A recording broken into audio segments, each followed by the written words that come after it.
बातमी रायगडमधून. रायगड जिल्ह्यामध्ये शिवसेना आणि राष्ट्रवादी काँग्रेसमधील वाद संपण्याची चिन्ह दिसत नाहीत. शिवसेनेचे आमदार महेंद्र दळवी यांनी पुन्हा एकदा राष्ट्रवादीचे प्रदेशाध्यक्ष खासदार सुनील तटकरे यांच्यावर निशाणा साधलेला आहे. सुनील तटकरे कार्यकर्त्यांना ब्लॅकमेल करतात असा घणाघात महेंद्र दळवी यांनी केलाय.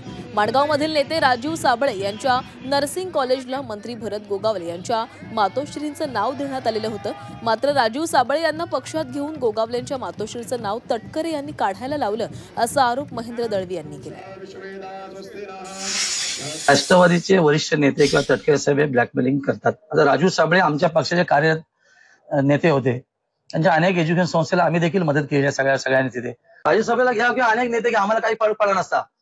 पण कोणाच्या आईचं नाव अवमानजनक पद्धतीने काढणं हे वरिष्ठ ज्यांनी कित्येक वर्ष राजकारणामध्ये घालवलीत किंवा पिढ्या दर पिढ्या ज्यांनी बर्बादीवर घालवल्यात किंवा अनेक नेत्यांना फसवलंय, अशा नेत्यांनी पुन्हा त्याची नीती दाखवली की शिंदे साहेब आमचे नेते आहेत, महाराष्ट्र राज्य उपमुख्यमंत्री आहेत, त्यांच्या उपस्थितीमध्ये कार्यक्रम, बरेचसे मंत्री त्यांच्या उपस्थितीत कार्यक्रम, अशा कार्यक्रमामध्ये त्यांच्या मातोश्रीचं नाव तिथून हे करून राजू शेठला पक्षात घेऊन वेगळा पवित्रा निर्माण करणं हे शोभन आहे. ही जिल्ह्यामध्ये कोणालाही मान्य असणारी गोष्ट नाही. आणि म्हणून मी रोहामध्ये जाऊन परवा पक्षप्रवेश बोललो की ही नालायक बुद्धी आहे.